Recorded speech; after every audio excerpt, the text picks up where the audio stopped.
Hello? Okay, this one works. Good. Hello. We made it. You're at the... I'll introduce myself. My name is MJ Sahonis. I'm part of the program committee from Ryerson Library in Canada. We've made it to the last afternoon, so hang in there. This morning we heard a lot about what happens when we have people working on linked open data, and this afternoon we're going to switch and talk about what happens when we use machines and automation for linked open data. So we'll start the first talk with Lukas Koster and Ivo Zandhuis from the University of Amsterdam to tell us about transformations for aggregated linked open data. So. Thank you. Good afternoon. So this will be a two-part. It will be a two-part presentation. I will start first. My name is Lukas Koster, and I work. Okay, like this. I work for the Library at the University of Amsterdam, and this is Ivo over here. He will take over. He is a self-employed consultant, and he was hired as an independent external project manager for this particular project. So the title is, we submitted was Transformations for Aggregating Linked Open Data, but we decided to change it a bit into Transformations for Aggregated Linked Open Data. I'm not sure why that was. There was some subtle difference. Okay, I guess this one. Right, so I will say something about the background and the context of this project and why we're trying to do this. And then Ivo will take over and explain the actual transformations that we think were necessary. So this is a project based in Amsterdam, organized by the AdamNet Foundation. Adam is short for Amsterdam, which originally was a library consortium, a sort of collaboration organization, which consists currently of 33 member institutions, very different in nature, large, small museums like Rijksmuseum, University Library like mine, public library, archives, the City Archive, etc. A very diverse and heterogeneous collection. Okay. The goal of this project was to, instead of just focusing on the traditional library books lending, that was the original objective of this foundation, to see if we can make use of the digital collections, of heritage collections that a lot of the member institutions also have. So like the museums, they have lots of stuff online already, like Rijksmuseum, everybody knows the example, and the University Library also has a large special collections. The goal was to try to collect all these collections on the data level, using linked data, on the topic of Amsterdam, everything about Amsterdam, which can be anything.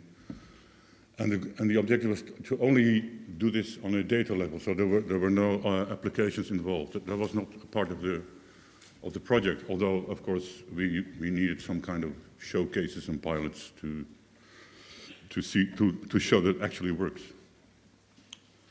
Target audiences are also very diverse. So there's researchers, higher education or primary education, like teachers and students, the general public, they might be interested in making apps, etc., and the creative industry. So this also means that we want to make what we deliver as usable as possible. So basically, before we heard about the term LOUD, linked open usable data, I think we already tried to reach that goal as well.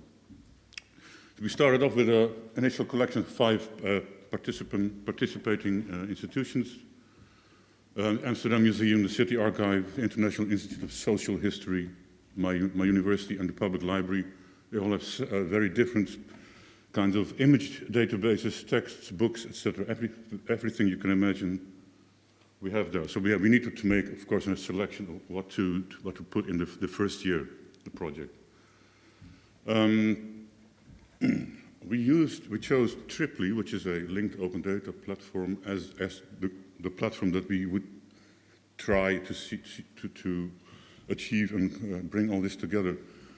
Triply is not only a triple store, but it also it can give you Sparkle endpoints and APIs. You can manage the data in between different institutions and etc. And they offer a hosted solution, which was interesting for us because the AdamNet Foundation doesn't have staff of its own at the moment. They're working on it. So we did that, and we could do this because we had a grant of the Netherlands PICA Foundation for 1 year, and we're very grateful for that. I think it's all gone now, right? Yeah. So again, I think this has been a topic of a number of talks here. The challenge of do you be, as Mia said, purity against practicality, and others have also mentioned this, usability or not for developers and etc. If you are very pure and do linked data as it was intended, you have everything distributed, but there are so many problems. We have seen that already. So we have a number of reasons here. Often there's no live linked open data at all. So none of the participating institutions had working linked data already, except the Social History Institute was working on their own triply. There are so many different vocabularies, ontologies, data types, data quality. That's all the problems, and there's the data joining between these collections is very complicated. And as we've seen in Nigeria, you can have performance issues if there's no connection at all. So one of the requirements of this PICA grant was we had to follow as much as possible the Dutch national program NDE, Digital Heritage Network. This is an image of what they think the whole Dutch National Heritage Network should look like. We have at the bottom the local collections providing linked data. At the green middle is the knowledge graph, some registry information about data sets organizations. And the top is something like service portals that are thematically organized. And you see on the side there is still a dotted box aggregators, because as long as we don't have all these locally distributed linked data servers, there's still need for aggregators. And basically what we have been doing is a combination, I guess, of this aggregator function and the service portal at this moment. So the service portal is something that NDE calls a service platform combines and enriches heritage information and makes it usable in a specific context. Similarly, like Ruben Verborg, who you might know, he said this at this is ELAG conference, something about the aggregators moving into a direction of being transparent layers and nodes in a network of nodes because of performance issues, etc. So I think these are the things that we took in mind, and this is basically, this looks a lot similar as what you've seen before in a couple of other presentations. Down there we have the local legacy catalogs databases. We transform from, for instance, MARC or whatever there is into RDF, import it into Triply, where they are individually recognizable as separate data sets, but we also combine them in one data set. And at the top you have endpoints, but also APIs, etc. This is where you can find the result at the moment. You can see at the top left is the combined data set with all separate aggregated data sets. The right one is a geography authority file that we have created ourselves, because the main linking points are locations in Amsterdam, streets, buildings, etc. And it's becoming a new authority file of its own. And down there's several individual collections from the different partners. This is a little bit about the workflows that we have used. All these different partners have very different systems. We have an image database down left, which has MARC records from our Aleph, which also originates from WorldCat. Has to be converted into an RDF, which Ivo will tell you more about after my part. Museums tend to use AdLib databases in the Netherlands, at least, completely different formats and data quality. And so there were all individual workflows to turn legacy data into workable, reconciled even RDF. In the middle. So the linking points that we have identified, these locations I mentioned, and you can see a screenshot down at the bottom on adamlink.nl. You can go there. I think it's still in Dutch, but you can find everything about locations, also our own people information. You can see on the right, as you can see it, we also use Wikidata URIs to identify same as relationships and other government URIs here. We also do people types, so object types and subjects. And I think Ivo will take over now and explain how this works in reality. Thanks, Lukas. I think this list of street names and locations in Amsterdam was the main result of our project. You could have had the different data sets from the different cultural heritage institutes, but we had to link them together. It's linked open data, right? So for that reason, we introduced our own lists of street names in Amsterdam and street names no longer existing. And we linked that up to administration, governmental administration, Wikidata, but also to geometry. And that made it possible to do all kinds of stuff on maps. Where's the page down? Oh, it's German, right? But if we wanted to make one data set of all the various data sets that we identified and wanted to participate in this project, then we had to transform it into one very simple data set for people to use it. And it's a thing that a social scientist does when he does his research. He connects all kinds of data sets and then imports it, tidies it, and then transforms it, makes visualizations, and then writes his paper on the data. So it's not we're not the only people doing this. And we needed one endpoint with very simple data. So we did that for months and did it over and over again until we reached a point that it was very good to use for lots of people. And afterwards we were thinking, well, if we reflect on that, what actually did we do to get this transformation right? And we had 6 things that we did. But first, I'll show you an example of this canal in Amsterdam where you could skate. They used to you can skate on the canals in Amsterdam, which was a very famous thing last winter, I guess. And this is the RDF that we created, and we wanted to have as much uris as possible. No strings, no literals, but as much uris as possible. Then we could link up the data and do stuff that we wanted to do. So we did, reflecting on that, we did 6 things. The first thing is ontology alignment. Well, you could call it a mapping, right?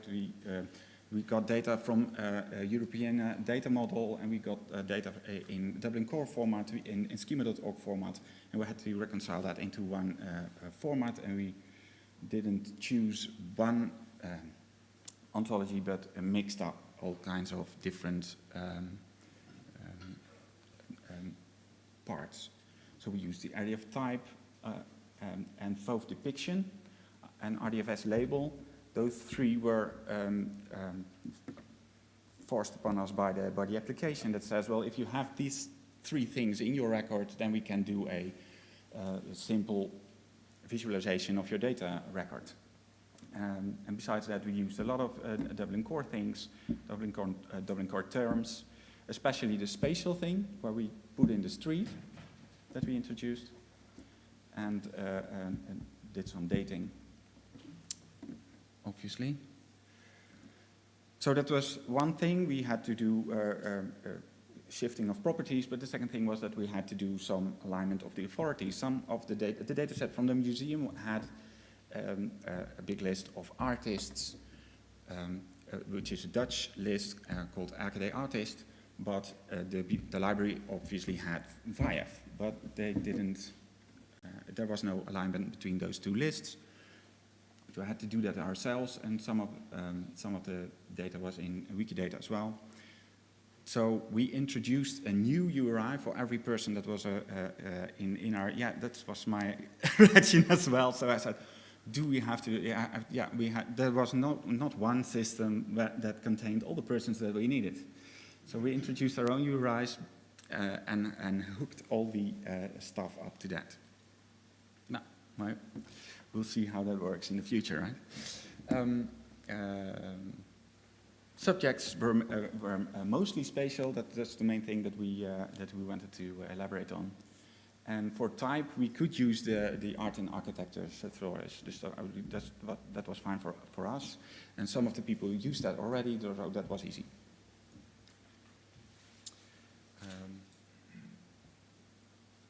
So that's what I told already. So we reused the AdamLink URIs for persons for creators as for subject as well. If a person was depicted on the painting or something, then we could use that URI as well. Okay, thanks. All the records, we call them provided CHO, which is the cultural heritage object typing of a European data model. So we had to do that in the RDF type, and we used the DC type with an art and architecture thesaurus for differentiating between the different types of cultural heritage objects that we had. We chose schema person instead of FOV person, which was a choice. And we had our own, in the Netherlands there's this ontology on places in time called histograph, and we reused the concepts and properties there for street, building, and district.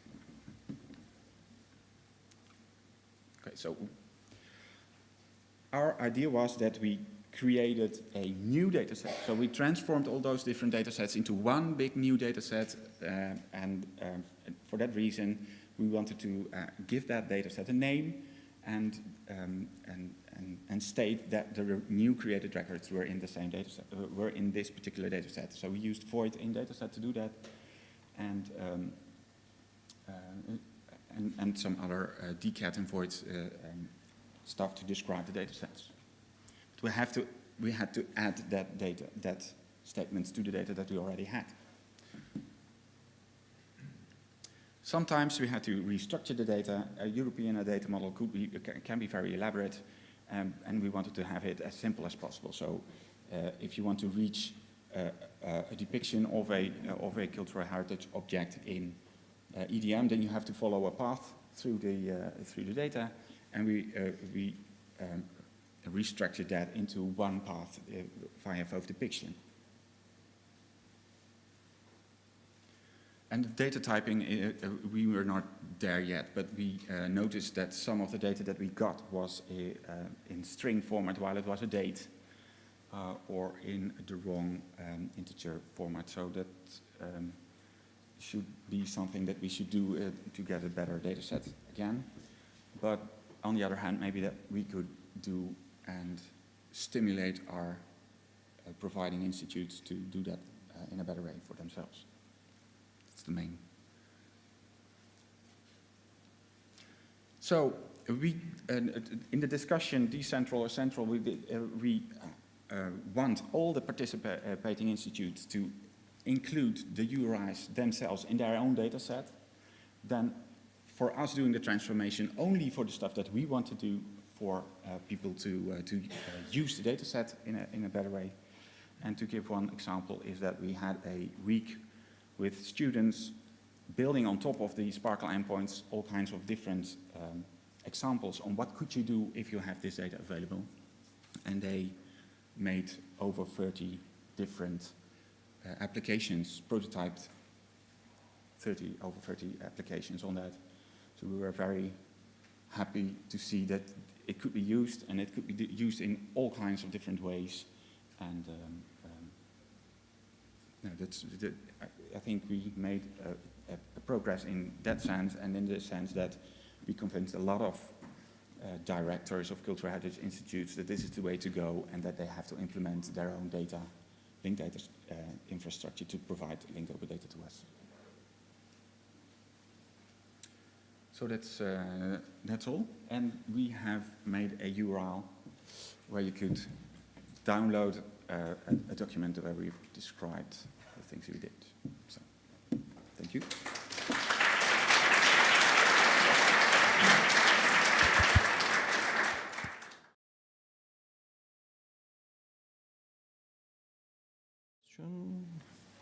Maybe two if they're quick.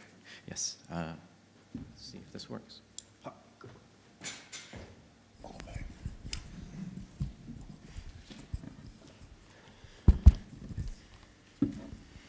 Hello, thank you for the presentation. At the BNF we are working on the problem of places in time. I saw that you did stuff in that matter. I'd like to know more about the way you could find a name, street names. So you told about street names in history that doesn't exist anymore, and how you managed it. And I didn't hear well the name of the ontology for the time in place in time. Sorry. Cool. Now, so we hired a programmer a data scientist actually, that collected all the data that was available on old streets in Amsterdam, which was in all kinds of formats, and maybe even on paper. And he made a database containing all that data. Contains over 6,000 streets, small places, all kinds of stuff, with the different naming through time, and if we know geography, a geometrical thing, but it's work, just a lot of work. Yeah. Calling people, do you have a data set on streets? Oh, cool, can I have it? And then you participate in this huge, important program. Yeah. So also, we, as a project team, we also manually edited and entered information there. It's a lot of work, but it's also fun to do. To check out historical sources and this street was called that before 1649 or something. Yeah. And you can enter also the separate geographies that may have existed for the same street name. Yeah. And you can find it online on this adamlink.nl. Yeah, exactly. And the second question, the name of the ontology is histograph, and it's somewhat hidden. It's created in another project somewhere in the Netherlands, but you could download it from rdf.histograph.io. If you put that in your browser, then you download the TTL file of the definitions. Could be interesting to make that more international standard. Mm-hmm. Thank you. Is that an answer to your question? Is that? Wonderful. Thank you again. Okay.